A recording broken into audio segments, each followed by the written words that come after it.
എല്ലാ വിദ്യാർത്ഥികൾക്കും നമ്മുടെ മറ്റ് എപ്പിസോഡിലേക്ക് സ്വാഗതം. ഇതിപ്പോൾ ഇവിടെ എടുക്കാൻ പോകുന്നത് സോളിഡ്സിൻ്റെ മറ്റൊരു ഭാഗമാണ്. നിങ്ങൾ ഇന്ന് പഠിക്കേണ്ട പേജ് നമ്പർ 200 നമ്മൾ കഴിഞ്ഞ എപ്പിസോഡിൽ 2 ക്വസ്റ്റ്യൻ ചെയ്തിട്ടുണ്ടായിരുന്നു. അപ്പോൾ ഇന്ന് അതിൻ്റെ ബാലൻസാണ് നമ്മൾ ചെയ്യുന്നത് കേട്ടോ. ബാലൻസ് ഒരു 3 ക്വസ്റ്റ്യൻ കൂടെ ഉണ്ട്. ആ ഒരു പേജ് നമ്പർ 200 എത്ര ക്വസ്റ്റ്യൻ ഉണ്ട്? 5 ക്വസ്റ്റ്യൻ ഉണ്ട്. 5 ക്വസ്റ്റ്യൻ 2 ക്വസ്റ്റ്യനൊന്ന് ഞാനത് പെട്ടെന്ന് പഠിപ്പിച്ച് തീർത്തു. നമുക്കിന്ന് കുറച്ച് ടൈം എടുത്ത് ബാക്കി 3 ക്വസ്റ്റ്യൻ്റെ കൂടെ നമുക്കിന്ന് ചെയ്യാം. ഓക്കെ, അതിൽ ഒന്നാമത്തെ ക്വസ്റ്റ്യൻ ശ്രദ്ധിക്കുക. A sector of center angle 216 is cut out from a circle of radius 25 centimeters and is rolled up into a cone. What are the base radius and height of the cone? What is its volume? നല്ലൊരു question ആണ്. നിങ്ങൾ ഇപ്പോഴേ കുറിച്ച് വയ്ക്കുക.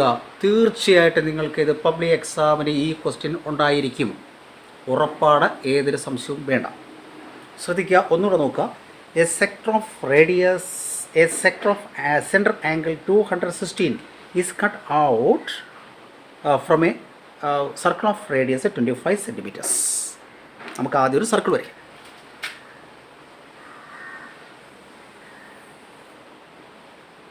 ഈ സർക്കിളിൻ്റെ radius എത്രയാണ് പറഞ്ഞിരിക്കുന്നത്? 25 സെൻറ്റിമീറ്ററാണ് അതിൻ്റെ റേഡിയസ്. ഇതിൽ നിന്നും ഒരു സെക്ടർ അതിൽ നിന്ന് കട്ട് ഓഫ് ചെയ്യുന്നു. കണ്ടോ, ഒരു സെക്ടർ അതിൽ നിന്ന് കട്ട് ചെയ്തെടുക്കുകയാണ്.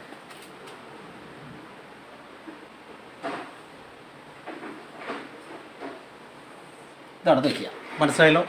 ഈ പീസ് കട്ട് ചെയ്ത് ഇവിടെ വച്ചിരിക്കുന്നതാണ്. ഞാൻ എത്ര വലുതായിട്ട് വരച്ചെന്നേ ഉള്ളൂ. അപ്പോൾ ഇതാണ് എൻ്റെ സെൻറ്റർ അല്ലേ. അപ്പോൾ ഇതിൻ്റെ റേഡിയസ് 25 സെൻറ്റിമീറ്റർ. ഇതെന്താണ്? 25 സെൻറ്റിമീറ്റർ. ശ്രദ്ധിച്ച് പോകണം, ശ്രദ്ധിക്കുക. അപ്പോൾ ഇതാണ് ഒരു സർക്കിൾ. ആ സർക്കിളിൽ നിന്നും എന്ത് ചെയ്യുന്നു? ഒരു സെക്ടർ എന്ത് ചെയ്യുന്നു? കട്ട് ചെയ്തെടുക്കുന്നു. അത് എത്ര സെൻറ്റിമീറ്ററാണ്? അതിൻ്റെ 25 സെൻറ്റിമീറ്ററാണ് അതിൻ്റെ റേഡിയസ് അല്ലേ. അതിൻ്റെ ആരം 25 സെൻറ്റിമീറ്ററുള്ള ഒരു വൃത്തത്തിൽ നിന്നും എന്ത് ചെയ്യുന്നു? ഒരു എന്താണ് സെക്ടർ എന്ത് ചെയ്യുന്നു? കട്ട് ചെയ്ത് എടുക്കുന്നു. കട്ട് ചെയ്ത് ഞാൻ അടുത്ത് ഇങ്ങനെ മാറ്റി വെച്ചിരിക്കുകയാണ്. എന്നിട്ട് എന്ത് ചെയ്യുന്നുണ്ട്? ഇതിനെ റോൾ ചെയ്യും. ഇങ്ങനെ ഇവിടെ പിടിച്ചിട്ട് ഇങ്ങനെ ചുരുട്ടും അല്ലേ. റോൾ ചെയ്യുമ്പോൾ ശ്രദ്ധിച്ചിരിക്കുക.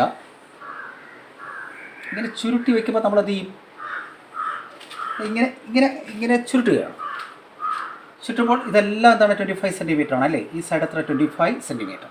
അപ്പോൾ ഇതിനെന്തായിട്ട് മാറ്റി? ഒരു വൃത്തസ്തുപിയാക്കി മാറ്റി ചുരുട്ടി എന്ത് ചെയ്യുന്നു? അതിനെ എന്താക്കി? ഒരു വൃത്തസ്തുപിയാക്കി മാറ്റി. മനസ്സിലായല്ലോ? അപ്പോൾ വൃത്തസ്തുപിയുടെ ഇത് ബേസ് കണ്ടോ. അപ്പോൾ ഈ കാണിച്ചിരിക്കുന്നത് എന്താണ്? യഥാർത്ഥത്തിൽ സെക്ടറിൻ്റെ റേഡിയസ്, സർക്കിളിൻ്റെ റേഡിയസാണ് സെക്ടറിൻ്റെ റേഡിയസ്. ആ സെക്ടറിൻ്റെ റേഡിയസ് ഇങ്ങനെ ചുരുട്ടിയപ്പോൾ എന്തായിട്ട് മാറി? ഈ റേഡിയസ് എന്തായിട്ട് മാറുന്നു? അതിൻ്റെ സ്ലാൻഡ് ഹൈറ്റായിട്ട് മാറുന്നു. എന്തായിട്ട് മാറുന്നു? Slant height. റേഡിയസ് തന്നെയാണ് ഏത്? കോണിൻ്റെ സ്ലാൻഡ് ഹൈറ്റ്. ശ്രദ്ധിക്കുക, ഇതിൻ്റെ ആരമാണ്. ഈ സെക്ടറിൻ്റെ ആരമായിരിക്കും വൃത്തസ്തുപികയുടെ പാർശ്വോന്നതി അല്ലെങ്കിൽ എന്താണ്? ചരിവ് ഉയരം. അപ്പോൾ ഇതിവിടെ എന്താണ്? റേഡിയസ് ആർ അല്ലേ. ആറാണിത്. ഇത് യഥാർത്ഥത്തിൽ എന്താണ്? ഇതിൻ്റെ എൽ, സ്ലാൻഡ് ഹൈറ്റ്. മനസ്സിലായല്ലോ? അപ്പോൾ ഇത്തിരി കാര്യം മനസ്സിലായല്ലോ? ഇതാണ് സെക്ടർ. ഇത് അല്ലേ സർക്കിളിൻ്റെ ഒരു ഭാഗം അതിൽ കട്ട് ചെയ്തെടുക്കുന്നതാണ് ഇത് സെക്ടർ. ആ സെക്ടറിൻ്റെ റേഡിയസാണ് എന്താണ്? ഇങ്ങനെ അതിനെ കോണാക്കി നമ്മൾ എന്ത് ചെയ്യുന്നു? മാറ്റുമ്പോഴത്തേക്ക് എന്തായിട്ട് മാറുന്നു? ആ സെക്ടറിൻ്റെ റേഡിയസ് എന്ന് പറയുന്നത്, സെക്ടറിൻ്റെ റേഡിയസ് എന്താണ്? കോണിൻ്റെ സ്ലാൻഡ് ഹൈറ്റായിട്ട് മാറുന്നു. അതിൻ്റെ വൃത്തസ്തുപിയുടെ ചരിവ് ഉയരത്തിന് തുല്യമായിട്ട് മാറുന്നു. അപ്പോൾ റേഡിയസ് എന്തായിട്ട് മാറി? എല്ലായിട്ട് മാറി. ഇനി അടുത്ത് ചോദിച്ചിരിക്കുന്നത് നോക്കുക. അപ്പോൾ A sector of central angle പറഞ്ഞിട്ടുണ്ട്. ഈ സെക്ടറിൻ്റെ കട്ട് ചെയ്തതിൻ്റെ 216 ആണ് എൻ്റെ സെൻട്രൽ ആംഗിൾ. 260 ഡിഗ്രിയാണ്. 216 ഡിഗ്രിയാണ് എൻ്റെ കേന്ദ്ര കോൺ എന്ന് പറഞ്ഞിരിക്കുന്നത്. നമ്മളത് അവിടെ മാർക്ക് ചെയ്യണം. കണ്ടല്ലോ? അപ്പോൾ അതെടുത്ത് നമ്മൾ എന്ത് ചെയ്യുന്നു? ഇവിടെയും മാർക്ക് ചെയ്യും. ഓക്കെ,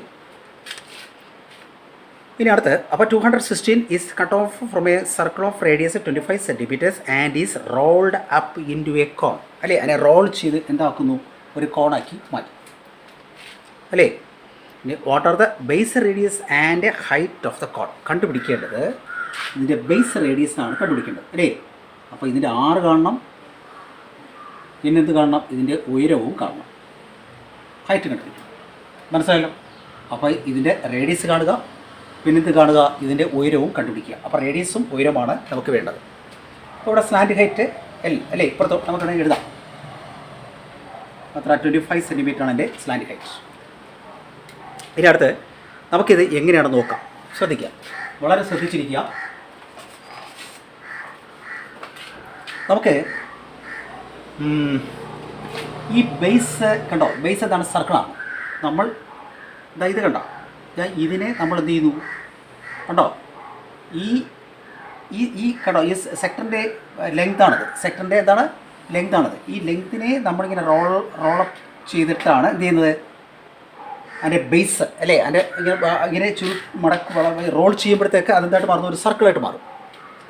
അപ്പോൾ ഈ സെക്ടറിൻ്റെ നീളം എന്ന് പറയുന്നത് എന്താണെന്ന് നോക്കാം. സെക്ടറിൻ്റെ നീളം എന്ന് പറയുന്നത് length of A sector, length of a sector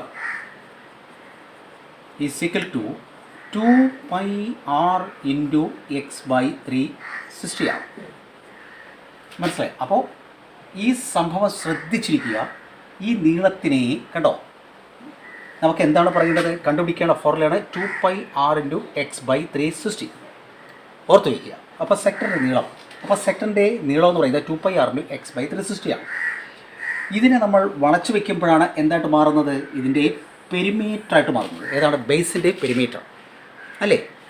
ഈ ഭാഗത്തിനെ നമ്മളിങ്ങനെ വളച്ചു വയ്ക്കുമ്പോഴാണ് എന്തായിട്ട് മാറുന്നത്? ഇതിൻ്റെ പെരിമീറ്ററായിട്ട് മാറുന്നത്. അപ്പോൾ ഇതിൻ്റെ പെരിമീറ്റർ എന്താണ്? 2 pi r, സർക്കിളിൻ്റെ പെരിമീറ്റർ അല്ലേ, ഒരു സർക്കിളിൻ്റെ പെരിമീറ്റർ. അപ്പോൾ അതിൻ്റെ ബേസ് പെരിമീറ്റർ, കോണിൻ്റെ ബേസ് പെരിമീറ്റർ എന്താണ്? 2 pi r. മനസ്സിലായല്ലോ? അപ്പോൾ ഇതിന് എത്ര സെൻറ്റിമീറ്ററാണോ നീളം അത്രയും ആയിരിക്കും ഇതിൻ്റെ ചുറ്റളവ് എന്ന് പറയുന്നത്, എൻ്റെ ചുറ്റളവ് അല്ലേ, ചുറ്റളവ്. ഇതിൻ്റെ എത്രയാണോ നീളം അതാണ് അതിൻ്റെ ചുറ്റളവ്, അല്ലെങ്കിൽ എന്താ പറയുക, അതിൻ്റെ പെരിമീറ്റർ എന്ന് പറയുന്നത്. അപ്പോൾ സർക്കിളിൻ്റെ പെരിമീറ്റർ എന്ന് പറയുന്ന 2 pi r എന്ന് പറയുന്നത് ഏതിന് ഈക്വലാണ്? 2 pi r into x by 360 എന്ന് പറയുന്ന സെക്ടറിൻ്റെ ഈ ലെങ്തിന് ഈക്വലാണ്. ഇത്തിരി കാര്യം മനസ്സിലായല്ലോ? അപ്പോൾ രണ്ടും ഈക്വലാണ്. എന്നിട്ട് നമുക്ക് കണ്ടുപിടിക്കേണ്ടത് ഇതിൻ്റെ റേഡിയസാണ് കണ്ടുപിടിക്കേണ്ടത്. ആരുടെ റേഡിയസ്? കോണിൻ്റെ റേഡിയസാണ് നമുക്ക് കണ്ടുപിടിക്കേണ്ടത്.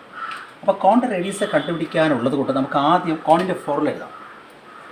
2 pi r അല്ലേ, ഈ കോണിൻ്റെ ഈ വൃത്തസ്തുതിയുടെ പാദത്തിൻ്റെ ആരമാണ് കണ്ടുപിടിക്കേണ്ടത്. അതുകൊണ്ട് 2 pi r ആദ്യം എഴുതി. അത് ഏതിന് ഈക്വലാണ്? 2 pi r into x by 360. ഇതിൻ്റെ ഈ ലെങ്ത്തിന് ഈക്വലാണ് 2 pi r into എന്താണ്? x by 360. ഇനി എന്താണ് എക്സ് എന്ന് പറയുന്നത്? എക്സ് എന്ന് പറയുന്നത് അതിൻ്റെ സെൻട്രൽ ആംഗിളാണ്. സെക്ടറിൻ്റെ സെൻട്രൽ ആംഗിൾ, കേന്ദ്ര കോണാണിത് എക്സ് എന്ന് പറയുന്നത്. ശ്രദ്ധിച്ചിരിക്കുക, സിമ്പിളാണ് ഈ ക്വസ്റ്റ്യൻ. ഇപ്പോൾ ഇത് മനസ്സിലാക്കുക. ഇത് സെക്ടറാണ്, അതിൻ്റെ സെൻട്രൽ ആംഗിൾ, അതിൻ്റെ റേഡിയസ് തന്നിട്ടുണ്ട്. നമ്മൾ ഇതിങ്ങനെ റോളപ്പ് ചെയ്ത് എന്ത് ചെയ്തു? ഒരു കോണാക്കി മാറ്റി.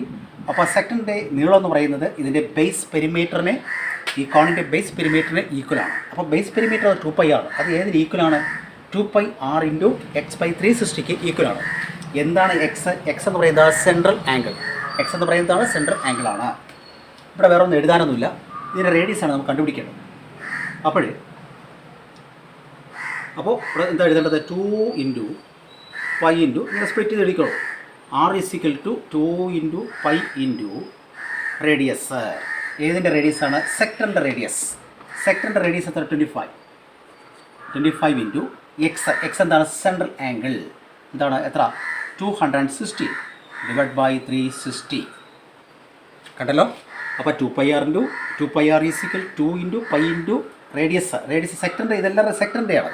സെക്ടറിൻ്റെ റേഡിയസ് എത്ര? 25 ഇൻറ്റു പിന്നെ എക്സ് എന്താണ്? സെൻട്രൽ ആംഗിൾ എത്ര? 216 ഡിവൈഡ് ബൈ 360 എന്ന് എഴുതി വെച്ചു. ഇനി ചെയ്യേണ്ടത് ഈ ടൂവും വെട്ടിപ്പോയി. ഇനി അടുത്ത് ഈ പയ്യും പിന്നെന്താണ്? ഈ പയ്യും വെട്ടിപ്പോയി. ഇനി റേഡിയസ് എന്ന് പറയുന്നത് r എന്ന് പറയുന്നത് എന്താണ്? 25. ഇനി ഇങ്ങോട്ട് വേണമെങ്കിൽ മാറ്റിയിട്ട് എഴുതിക്കോളൂ, നിങ്ങൾക്ക് തെറ്റണ്ട. അതിന് വേണ്ടിയാണ് ഞാൻ ഇങ്ങോട്ട് താഴോട്ട് മാറ്റി എഴുതിയത്, വെട്ടാൻ എളുപ്പത്തിന് വേണ്ടി. ഇത് രണ്ടും നമുക്ക് മനസ്സിലാക്കുക. ഇത് രണ്ടും എത്ര കൊണ്ട് വെട്ടിപ്പോകും നോക്കാം. ഇത് രണ്ടും നമുക്ക് എത്ര കൊണ്ട് പോകും? നമുക്ക് അതിൻ്റെ ഹാഫ് എടുക്കാം. നിങ്ങൾക്ക് വെട്ടാൻ എളുപ്പത്തിന് വേണ്ടി ഞാനിത് ചെയ്തു. ആദ്യം ഇതിൻ്റെ ഹാഫ് എടുത്ത് 180 എടുത്തു. അതുപോലെ ഇതിൻ്റെ ഹാഫ് എടുത്ത് എത്ര? 108 എടുത്തു. മനസ്സിലായല്ലോ? 108 എങ്ങനെ കിട്ടി? 216ൻ്റെ പകുതിയാണ് എത്ര? 108. മുകളിൽ പകുതി എടുത്താൽ താഴെയും പകുതി എടുക്കുക. എന്താണ്? 360ൻ്റെ പകുതിയാണ് എത്ര? 180. ഇനി 18ഉം 108ഉം 9ൻ്റെ മൾട്ടിപ്പിൾസാണ് അല്ലേ. അതായത് 9 ഇൻറ്റു 2 ആണത്ര 18. ഇനി അതുപോലെ 9 ഇൻറ്റു 12 ആണത്ര 108. മനസ്സിലായല്ലോ? റേഡിയോ. ഇനി അടുത്ത് നമ്മൾ ചെയ്യേണ്ടത് 9 കൊണ്ട് വെട്ടുമ്പോഴേ 18-ൽ എത്ര 9 കൊണ്ട് നോക്കുക. 18-ൽ 2 പ്രാവശ്യമാണ് അല്ലേ? 2 ടൈംസ് 9 അല്ലേ? 2 9s എന്നാണ് 18. അപ്പോൾ ഈ 0 ഇവിടെ ചേർത്തു. അപ്പോൾ 20 ടൈംസ് അല്ലേ? അപ്പോൾ 180-ൽ 9 20 ടൈംസ് ആണ്. ഇനി ഇതിൽ എത്ര 108-ൽ എത്ര 9 ഉണ്ട് നോക്കാം. എങ്ങനെയാണ് കണ്ടുപിടിക്കേണ്ടത്? 108-ൽ എത്ര 9 ഉണ്ട്? 10-ൽ എത്ര 9 ഉണ്ട്? 1 അല്ലേ? അപ്പോൾ ബാലൻസ് ഇവിടെ എത്ര വരുന്നുണ്ട്? 1. ആ 1 എടുത്ത് അപ്പുറത്തോട്ട് ഇട്ടു. 18-ൽ എത്ര 9 ഉണ്ട്? 2. അതുകൊണ്ടാണ് ഞാൻ പറഞ്ഞത് 9 12s ആണ് എത്ര? 108. അപ്പോൾ ഇതെത്ര ഇവിടെ വെട്ടി എത്ര എഴുതുക? 12 എഴുതുക. ഇനി അടുത്ത് അവിടെ ഒരു ക്രൗഡായി അല്ലേ? നിങ്ങൾക്ക് കൺഫ്യൂഷനാവും. അവിടെ ഞാൻ ഒന്നും കൂടെ മാറ്റി ഇവിടോട്ട് എഴുതുകയാണ്. = 25 ഇൻറ്റു 216 ഡിവൈഡ് ബൈ 360 എങ്ങനെ വിട്ടണമെന്ന് നോക്കാം. ഞാനിതിൻ്റെ ഹാഫ് എടുത്തു. എത്രയാണ്? 180. ഇതിൻ്റെ ഹാഫ് എടുത്തു 108. ഇനി ഇത് രണ്ടും 9 കൊണ്ട് പോകും. ഇത് 9 കൊണ്ട് 2 ടൈംസ് ഈ 0 കൂടെ താഴെ ഇറക്കി എഴുതി. ഇതിൽ 9 എത്ര? 12 ടൈംസ് അതവിടെ എഴുതി. അപ്പോൾ 20 12 ഇവിടെ എത്ര? 25. 25-ഉം 20-യും ഏതിൻ്റെ മൾട്ടിപ്പിൾസ് ആണ്? 5-ൻ്റെ മൾട്ടിപ്പിൾസ് ആണ്. അപ്പോൾ ഇതെത്ര? 5 ഇൻറ്റു 4 ആണ് എത്ര? 20. അതുപോലെ 5 ഇൻറ്റു 5 ആണ് എത്ര? 25. ഇനി 12-ഉം 4-ഉം ഇതെല്ലാം താഴെ മേളിൽ കിടക്കുന്ന മാത്രം വെട്ടിപ്പോകാവൂ കേട്ടോ. ഇങ്ങനെ വെട്ടാൻ പറ്റില്ല. അപ്പോൾ 12-നെ 4 കൊണ്ട് ഡിവൈഡ് ചെയ്യുക. അപ്പം 4-ൽ 4 എത്ര? 1 ടൈം. 12-ൽ 4 എത്ര? 3 ടൈംസ്. ശ്രദ്ധിക്കുക. 5 ഇൻറ്റു 3 എത്രയാണ്? 15. അപ്പോൾ എത്ര ആൻസർ? 15 സെൻറ്റിമീറ്ററാണ് അതിൻ്റെ റേഡിയസ്. മനസ്സിലായല്ലോ? അപ്പോൾ അതിൻ്റെ റേഡിയസ് നമുക്ക് കിട്ടിക്കഴിഞ്ഞു. ഏതിനാണ്? ഈ കോണിൻ്റെ ബേസ് റേഡിയസാണ് നമുക്ക് കിട്ടിയത്. എത്ര സെൻറ്റിമീറ്ററാണ്? 15 സെൻറ്റിമീറ്റർ അല്ലേ? 15 സെൻറ്റിമീറ്ററാണ് അതിൻ്റെ ബേസ് റേഡിയസ് അല്ലെങ്കിൽ പാദത്തിൻ്റെ ആരം കിട്ടിയിരിക്കുന്നത്. അപ്പോൾ ഇവിടെ ഇപ്പോൾ എന്തൊക്കെയുണ്ട്? അതിൻ്റെ സ്ലാൻഡ് ഹൈറ്റ് ഉണ്ട്, പിന്നെ എന്തുണ്ട്? അതിൻ്റെ ബേസ് റേഡിയസ് ഉണ്ട്. അപ്പോൾ സ്ലാൻഡ് ഹൈറ്റിന് നമുക്ക് കൊടുക്കാം L അല്ലേ? ഞാനിത് ബാക്കിയാണ്. L = L എന്ന് പറയുന്നത് എന്താണ്? 25 സെൻറ്റിമീറ്റർ. 25 സെൻറ്റിമീറ്റർ. ഈ L എന്തായിരുന്നു? യഥാർത്ഥത്തിൽ സെക്കൻഡറി റേഡിയസ് ആയിരുന്നു. ഏത്? L എന്ന് പറയുന്നത് അല്ലേ? അപ്പോൾ അതെഴുതി. നമ്മളിപ്പോൾ റേഡിയസ് കണ്ടുപിടിച്ചു. ഇതിൻ്റെ കോണിൻ്റെ ബേസ് റേഡിയസ് നമ്മൾ കണ്ടുപിടിച്ചു. R ഇവിടെ എത്ര കിട്ടി നമുക്ക്? 15 സെൻറ്റിമീറ്റർ കിട്ടി. 15 സെൻറ്റിമീറ്റർ. അപ്പോൾ L-ഓട് R ഉണ്ട്. ക്വസ്റ്റ്യൻ എന്താണ്? ഹൈറ്റ് കണ്ടുപിടിക്കുക എന്നുള്ളതാണ് ക്വസ്റ്റ്യൻ. എന്താണ്? ഹൈറ്റ് കണ്ടുപിടിക്കാനുള്ള ഫോർമുല എന്താണ്? L² മൈനസ് എന്താണ്? R² is equal to square of, ഞാനത് ബാക്കിയാണ്, സ്ക്വയർ ഓഫ് L. L-യുടെ എത്ര? 15 സ്ക്വയർ മൈനസ് റേഡിയസ് എത്ര? L എത്ര? 25 സ്ക്വയർ ആണ്. സോറി, 25 സ്ക്വയർ മൈനസ് റേഡിയസ് എത്രയാണ്? 15 square is equal to 25 square എന്ന് പറയുന്നത് 25 ഇൻറ്റു 25 എത്ര? 625 മൈനസ് 15 സ്ക്വയർ. 15 സ്ക്വയർ എത്ര? 225. അതിൻ്റെ ഡിഫറൻസ് എത്രയാണ്? 400. 4-ൻ്റെ റൂട്ട് എത്ര? 2. 2 0 വന്നാൽ 1 0. അതാണ് ശ്രദ്ധിക്കേണ്ടത്. അപ്പോൾ 20 സെൻറ്റിമീറ്റർ ആണ് ഇതിൻ്റെ ഹൈറ്റ്. അപ്പോൾ ഇനി നിങ്ങൾ എടുത്തെഴുതേണ്ടത് എന്താണ്? ബേസ് റേഡിയസ് ഓഫ് ദ ഏതിൻ്റെ? Cone. Base radius of the cone is equal to radius എത്രയായിരുന്നു? 15 സെൻറ്റിമീറ്റർ. ഇനി അത് കഴിഞ്ഞിട്ട് height of the cone is equal to എത്ര? 20 സെൻറ്റിമീറ്റർ. ഇത്ര എഴുതുക അല്ലേ? അപ്പോൾ വൃത്തസ്തുതിയുടെ പാദത്തിൻ്റെ ആരം എത്രയാണ്? 15 സെൻറ്റിമീറ്റർ. വൃത്തസ്തുതിയുടെ ഉയരം നമുക്കിപ്പോൾ ഇവിടെ കിട്ടി. എത്രയാണ്? 20 സെൻറ്റിമീറ്റർ. ഓക്കെ, നന്നായിട്ട് മനസ്സിലായി എന്ന് വിശ്വസിക്കുന്നു. വളരെ പ്രധാനമാണ്. ഏതൊരു സംശയം വേണ്ട, നിങ്ങൾക്ക് വരുന്ന പബ്ലിക് എക്സാമിന് ഉറപ്പായിട്ടും ഇത്തരത്തിലൊരു ക്വസ്റ്റ്യൻ ഉണ്ടായിരിക്കും. ഓക്കെ, നമ്മളിപ്പോൾ അതിൻ്റെ ഹൈറ്റ് കണ്ടുപിടിച്ചു. ഹൈറ്റ് എത്രയാണ്? 20 സെൻറ്റിമീറ്റർ. അതുപോലെ തന്നെ റേഡിയസ് എത്രയാണ്? 15 സെൻറ്റിമീറ്റർ അല്ലേ? R = 15 centimetre. ഹൈറ്റ് കിട്ടിയത് 20 സെൻറ്റിമീറ്റർ. ഇനി കണ്ടുപിടിക്കേണ്ടത് എന്താണ്? ഈസ്റ്റ് സെക്ടർ റോളപ്പ് ചെയ്ത് കിട്ടുന്ന എന്താണ്? കോണിൻ്റെ എന്താണ് കണ്ടുപിടിക്കേണ്ടത്? അതിൻ്റെ വോളിയമാണ് കണ്ടുപിടിക്കേണ്ടത്. വോളിയം. അപ്പോൾ കോണിൻ്റെ വോളിയമാണ്. അപ്പോൾ volume of a cone is equal to 1/3 πr²h. എന്താണ് ഫോർമുല? കോണിൻ്റെ വോളിയം കണ്ടുപിടിക്കാനുള്ള ഫോർമുല എന്താണ്? 1/3 πr²h. 1/3 into pi into radius. Radius എത്ര? 15. 2 പ്രാവശ്യം എഴുതുക അല്ലേ? 15 ഇൻറ്റു ഹൈറ്റ് എത്രയാണ്? 20. 3-ഉം 15 വെട്ടിപ്പോയി എത്ര? 5 ടൈംസ്. ഇനി അടുത്ത് 15 ഇൻറ്റു 5 എത്രയാണ്? 75. 75 ഇൻറ്റു 20 എത്രയാണ്? 1500. പിന്നെ അതാ ഒരു പൈയും കൂടെ കിടപ്പുണ്ട്. ക്യൂബിക് സെൻറ്റിമീറ്ററാണ് ഇതിൻ്റെ ആൻസർ. വോളിയത്തിൻ്റെ യൂണിറ്റ് എന്താണ്? Cubic centimetre. മറക്കരുത്, ക്യൂബിക് സെൻറ്റിമീറ്റർ ഓർ എന്താണ്? Cubic metre. ഇവിടെ യൂണിറ്റ് എല്ലാം സെൻറ്റിമീറ്ററിലാണ്. അവിടെ നമ്മൾ എന്ത് എഴുതി? അതിൻ്റെ വോളിയം 1500 പൈ ഇതാണ് ക്യൂബിക് സെൻറ്റിമീറ്റർ. ഓക്കെ, അപ്പോൾ നമുക്കിനി അടുത്ത ക്വസ്റ്റ്യൻ കിടക്കാം. കഴിഞ്ഞ എപ്പിസോഡൊക്കെ കണ്ട് കാണും അല്ലേ? ചിലരൊക്കെ എൻ്റെ മനസ്സുകൊണ്ട് ഇയാൾ എന്തോന്ന് കാണിക്കുന്നതൊക്കെ വിചാരിക്കും. വേണ്ട, നിങ്ങളുടെ മനസ്സിനകത്തും കലാബോധം ഉണ്ടാകും. അതിലേക്ക് ഇങ്ങനെ നമ്മൾ എന്ത് ചെയ്യണം? ഉണർത്തിയെടുക്കുക കേട്ടോ. നിങ്ങൾ പാട്ട് പാടാനായിരിക്കും കഴിവ്, ഡാൻസിനായിരിക്കും കഴിവ്, അഭിനയത്തിനായിരിക്കും കഴിവ്, അല്ലെങ്കിൽ ചിലർക്ക് എന്താണ് പെയിൻറ്റിങ്ങിലായിരിക്കും കഴിവ്. അപ്പോൾ ഇതിനൊക്കെ നമ്മൾ എന്ത് ചെയ്യണം? നമ്മുടെ കഴിവുകളെയൊക്കെ നമ്മൾ എന്ത് ചെയ്യുക? ഉണർത്തിയെടുക്കുക കിട്ടുന്ന അവസരം. ഓക്കെ, അതുകൊണ്ട് മാത്രമാണ് ഞാനൊരു ഷോർട്ട് വീഡിയോ അങ്ങനെ ചെയ്തതിൽ പോസ്റ്റ് ചെയ്തത്. ഓക്കെ, ഈ പഠിക്കുന്ന പിള്ളേർക്കൊക്കെ ഇതുപോലെ ഇങ്ങനെ വളരാൻ താല്പര്യമുള്ള കുട്ടികൾ എന്നെ ബന്ധപ്പെടുക. തീർച്ചയായിട്ടും നിങ്ങൾക്ക് ഇതുപോലെ അവസരങ്ങൾ ഉണ്ടാവും.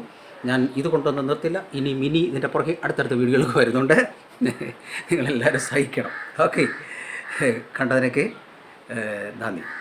നമുക്കിനി അടുത്ത ക്വസ്റ്റ്യൻ പോവാം. നമുക്ക് ഇതൊക്കെ ഒരു രസമല്ലേ? ഓക്കെ, അടുത്ത ക്വസ്റ്റ്യൻ നോക്കിക്കോളൂ. അടുത്ത ക്വസ്റ്റ്യൻ ഇതാണ്. എന്താണ് അടുത്ത question? The base radii of 2 cones are in the ratio 3:5. Base radii, റേഡിയസിൻ്റെ പ്ലൂറൽ ഫോമാണ് ഏത്? റേഡിയായി അല്ലേ? 2 ഐ വരും. അപ്പോൾ റേഡിയസസ് എന്ന് പറയില്ല. എന്താണ് റേഡിയസ്? എൻ്റെ പ്ലൂറൽ ഫോമാണേത്? റേഡിയായി. അപ്പോൾ base radii of 2 cones are in the ratio 3:5. Base radii. അപ്പോൾ ബേസ് റേഡിയായി. അപ്പോൾ R1 അല്ലേ? ഒന്നാമത്തെ റേഡിയസും രണ്ടാമത്തെ റേഡിയസും ആണ് പറഞ്ഞിരിക്കുന്നു. ആ റേഷ്യോ ആണ് തന്നിരിക്കുന്നത്. എത്രയാണ്? 3:5. 3:5 മനസ്സിലായല്ലോ. അപ്പോൾ 3:5. ഇനി അടുത്തെന്താണ് പറഞ്ഞിരിക്കുന്നത്? And their heights R in the ratio 2:3. അപ്പോൾ അവരുടെ ഉയരങ്ങളുടെ റേഷ്യോ ആണ് പറഞ്ഞിരിക്കുന്നത് 2:3. ഹൈറ്റ്സ് അല്ലേ? ഹൈറ്റ്സ് ഒന്നാമത്തേൻ്റെത്, ഇത് രണ്ടാമത്തേൻ്റെത്. അപ്പോൾ അത്ര 2:3 മനസ്സിലായല്ലോ. അപ്പോൾ ഒന്നാമത്തെ കോണിൻ്റെ റേഡിയസും രണ്ടാമത്തെ കോണിൻ്റെ റേഡിയസും നമ്മൾ റേഷ്യോടെ തന്നിരിക്കുന്നു. അത്ര 3:5. അത് കഴിഞ്ഞിട്ട് ഒന്നാമത്തെ കോണിൻ്റെ ഹൈറ്റും രണ്ടാമത്തെ കോണിൻ്റെ ഹൈറ്റും തമ്മിലുള്ള റേഷ്യോടെ തന്നിരിക്കുന്നു. അത്ര 2:3. ഇനി എന്താണ്? What is the ratio of their volumes? അപ്പോൾ വോളിയംസിൻ്റെ റേഷ്യോ നമുക്ക് കണ്ടുപിടിക്കേണ്ടത്. ഒന്നാമത്തെ കോണിൻ്റെ വോളിയം, രണ്ടാമത്തെ കോണിൻ്റെ വോളിയം. വോളിയം ഒന്നാമത്തത്, വോളിയം രണ്ടാമത്തത്. അപ്പോൾ കോണിൻ്റെ വോളിയം കണ്ടുപിടിക്കാനുള്ള ഫോർമുല എന്താണ്? 1/3 πr²h അല്ലേ? ഈസ് ടു 1/3 ഇത് രണ്ടാമത്തത് πr²h. വേറെ ഒന്നും വേണ്ട, ഇവിടെ നമ്മൾ എഴുതി വെച്ചിട്ടുണ്ട്. എല്ലാം നുള്ളിപ്പറക്കി അങ്ങോട്ട് എഴുതി വെച്ച് കൊടുത്താൽ മതി. അപ്പോൾ 1/3 ഇൻറ്റു പൈ ഇൻറ്റു, കണ്ടോ ഈ ഫോർമുല പഠിക്കണമെന്നേ ഉള്ളൂ. റേഡിയസ്, ഒന്നാമത്തെ റേഡിയസ് ഇത് നമുക്ക് R1, ഇതെന്താണ് R2, H1 ഇതെന്താണ് H2. നമുക്ക് നോക്കി നുള്ളിപ്പറക്കി വെക്കാം അവിടെ. അപ്പോൾ R1 എത്ര? 3. എത്ര പ്രാവശ്യം എഴുതാൻ പറഞ്ഞിരിക്കുന്നു? 2 പ്രാവശ്യം. 3 ഇൻറ്റു 3 ഇൻറ്റു H1 ഏതാണ്? 2 അല്ലേ? Is 2 1/3 into pi into R2 ഇത് അടപ്പുണ്ട് അല്ലേ? R2 ഇത് 5. എത്ര പ്രാവശ്യം? 2 പ്രാവശ്യം. 5 ഇൻറ്റു H2 എത്ര? 3. കണ്ടല്ലോ ഇവിടെ ദൈവ അനുഗ്രഹത്തിൽ എവിടെയെങ്കിലുമൊക്കെ വെട്ടിച്ചാനുണ്ടാവും. അപ്പോൾ 3 ഒക്കെ വെട്ടിപ്പോയി. ഇവിടുത്തെ 3 ഈ 3 വെട്ടിപ്പോയി. ഇനി ഇവിടെ ഒരു പൈ കിടപ്പുണ്ട്, അത് ഇവിടെ ഒരു പൈ കിടപ്പുണ്ട്, അതും വെട്ടിപ്പോയി. മനസ്സിലായോ? ഇനി വെട്ടാനായിട്ടൊന്നുമില്ല.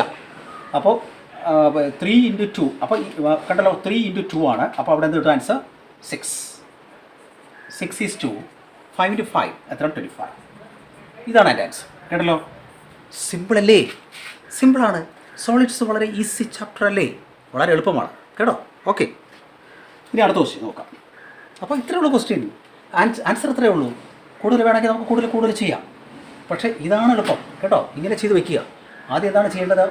വോളിയത്തിൻ്റെ ഫോർമുല കാണാതെ പഠിക്കണം. കേട്ടല്ലോ. അപ്പോൾ നിങ്ങൾ അതാണ് ചെയ്യേണ്ടത്.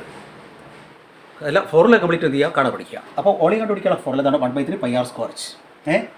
അപ്പോൾ P1:V2 അത് നമ്മൾ എഴുതി. ഒന്നാമത്തിൻ്റെത് ഇത്, രണ്ടാമത്തിൻ്റെ നമ്പറൊക്കെ ഇട്ട് വെച്ചു. ഇതേ കണ്ടോ? എന്നിട്ട് അതുപോലെ അതിൻ്റെ സ്ഥാനങ്ങളിലൊക്കെ നമ്മളങ്ങനെ നുള്ളിപ്പറക്കി എഴുതി വെച്ചു. അത്രയേ ഉള്ളൂ. അപ്പോൾ 6:25. ഇനി അടുത്ത് നമുക്ക് എന്ത് ചെയ്യാം, അഞ്ചാമത്തെ ക്വസ്റ്റിലേക്ക് പോകാം. ഇവിടെ നോക്കുക, two cones have the same volume. രണ്ട് കോൺസ് ആണ്, രണ്ട് കോൺസിനും എന്ത് പറഞ്ഞിരിക്കുന്നു, രണ്ട് കോണുകൾ അല്ലേ, രണ്ട് വൃത്തസ്തുതികൾ, രണ്ട് സ്തുതികൾക്കും എന്താണ് ഒരേ വ്യാപ്തമാണുള്ളത്. And their base radii are in the ratio 4:5. അപ്പോൾ ബേസ് റേഡിയായി അല്ലേ, അതിൻ്റെ പാദത്തിൻ്റെ ആരങ്ങൾ തമ്മിലുള്ള റേഷ്യോയാണ് പറഞ്ഞിരിക്കുന്നു 4:5. ഇനി what is the ratio of their heights, കണ്ടുപിടിക്കേണ്ടത് എന്താണ്, അവയുടെ ഉയരങ്ങൾ തമ്മിലുള്ള അംശബന്ധം അല്ലേ, അതിൻ്റെ റേഷ്യോ നമുക്ക് കണ്ടുപിടിക്കണം. ഇവിടെ എന്താ പറഞ്ഞിരിക്കുന്നു, രണ്ടും എന്താണ് ഈക്വൽ വോളിയം അല്ലേ, രണ്ടിൻ്റെ വോളിയം എന്താണ് ഈക്വലാണ് അല്ലേ. അപ്പോൾ രണ്ടിൻ്റെ വോളിയം ഈക്വൽ ആണെങ്കിൽ നമുക്ക് ആദ്യം തന്നിരിക്കുന്ന അടുത്തൊരു പോയിന്റ് എന്താണ്, അവയുടെ റേഡിയ അല്ലേ, ആരങ്ങൾ തമ്മിലുള്ള അംശബന്ധമാണ് എത്ര, 4:5 റേഡിയസ്. R1:R2 അല്ലേ, R1:R2 ഈസ് ഈക്വൽ ടു 4:5, 4:5. ഇതിനടുത്ത് രണ്ടിൻ്റെയും വോളിയം എന്താണ്, ഈക്വലാണ്. ഈക്വൽ എന്ന് പറയുമ്പോൾ നമ്മൾ കൊടുക്കുക അവിടെ ഒരു ഈക്വൽ മാർക്ക് കൊടുക്കും അല്ലേ, ഒന്നാമത്തെ വോളിയം രണ്ടാമത്തെ വോളിയവും ഈക്വലാണ്. ഇനി അടുത്ത് ഒന്നാമത്തെ വോളിയം കണ്ടുപിടിക്കാനുള്ള ഫോർമുല എന്താണ്, 1/3 pi R square H equal to 1/3 pi R square H അല്ലേ. അപ്പോൾ രണ്ട് വോളിയവും തമ്മിലുള്ള റേഷ്യോ അല്ലേ, രണ്ടും എന്താണ്, രണ്ടിൻ്റെ വോളിയം എന്താണ്, ഈക്വലാണ്, നമ്മൾ തുല്യമാണെന്ന് എഴുതി. ഇനി അടുത്ത് 1/3 ഇൻറ്റു പൈ ഇൻറ്റു റേഡിയസ്. കണ്ടോ റേഡിയസ്, ഇതെത്ര, ഒന്നാമത്തെ റേഡിയസ്, ഇത് രണ്ടാമത്തെ റേഡിയസ്. ഇനി അടുത്ത് ഇത് ഒന്നാമത്തെ ഹൈറ്റ്, ഇത് രണ്ടാമത്തെ ഹൈറ്റ്, അങ്ങനെ നമ്മൾ മാർക്ക് ചെയ്യണം.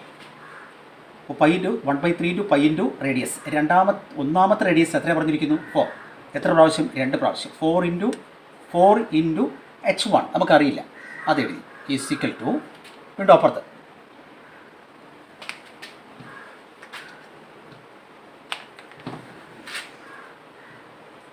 1/3 ഇൻറ്റു പൈ ഇൻറ്റു റേഡിയസ്, ഒന്നാമത്തെ റേഡിയസ് എത്ര, 4. എത്ര പ്രാവശ്യം, 2 പ്രാവശ്യം. 4 ഇൻറ്റു h അല്ലേ, h1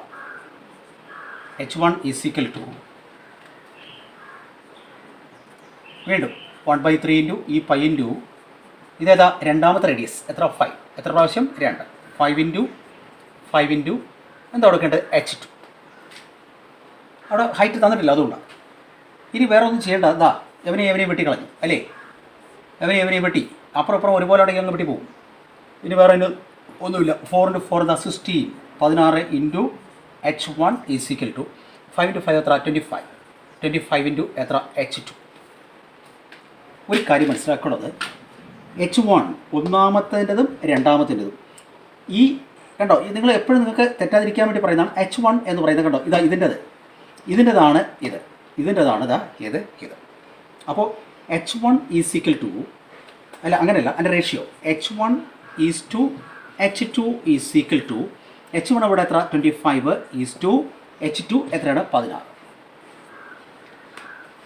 മനസ്സിലായി. അപ്പോൾ ഒന്നാമത്തേതും രണ്ടാമത്തെയും അല്ലേ, വൃത്തസ്തുതികളുടെ ഉയരങ്ങൾ തമ്മിലുള്ള അംശബന്ധമാണ് എത്ര പറഞ്ഞിരിക്കുന്നു, 25:16 എന്ന് പറയുന്നു.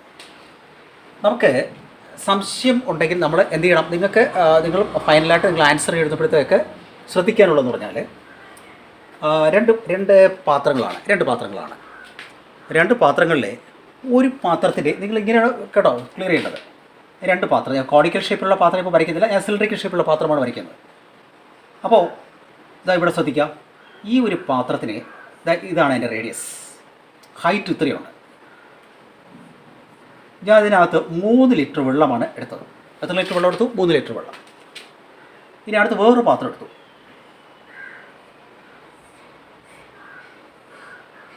ഒഴിച്ച് വന്നപ്പോൾ അതിനകത്തും എത്ര ലിറ്റർ ഫില്ലായി, 3 ലിറ്റർ. നിങ്ങൾക്ക് ഇതിൽ നിന്ന് എന്ത് മനസ്സിലായി, ഇത് റേഡിയസ് ഇതത്ര കുറവാണ്, പക്ഷേ ഇതിനേക്കാൾ എന്ത് ചെയ്തു, ഇവിടെ ഇരട്ടി എന്തോ ഉണ്ട് അല്ലേ. ഇതിൻ്റെ ഹൈറ്റ് ഇതിനേക്കാൾ കൂടുതലാണ്, ഹൈറ്റ് ഇവിടെ കുറച്ചേ ഉള്ളൂ. അപ്പോൾ റേഡിയസ് കൂടുതലാണെങ്കിൽ ഹൈറ്റ് എന്ത് ചെയ്യും, കുറവായിരിക്കും. റേഡിയസ് കുറവാണെങ്കിൽ അതനുസരിച്ച് എന്ത് ചെയ്യും, ഹൈറ്റ് കൂടും. കാരണം എന്താണ്, 2 പാത്രങ്ങളുടെയും വോളിയം എന്താണ്, ഈക്വലാണ്. ഇതിനകത്തും കൊള്ളുന്നത് എത്രയാണ്, 3 ലിറ്റേഴ്സ്. ഇവിടെ എന്താണ്, 3 ലിറ്റേഴ്സ്. മനസ്സിലായല്ലോ. അപ്പോൾ അതുപോലെ ഒന്നാമത്തെ റേഡിയസ് എത്രയായിരുന്നു, 4 സെൻറ്റിമീറ്റർ ആയിരുന്നു.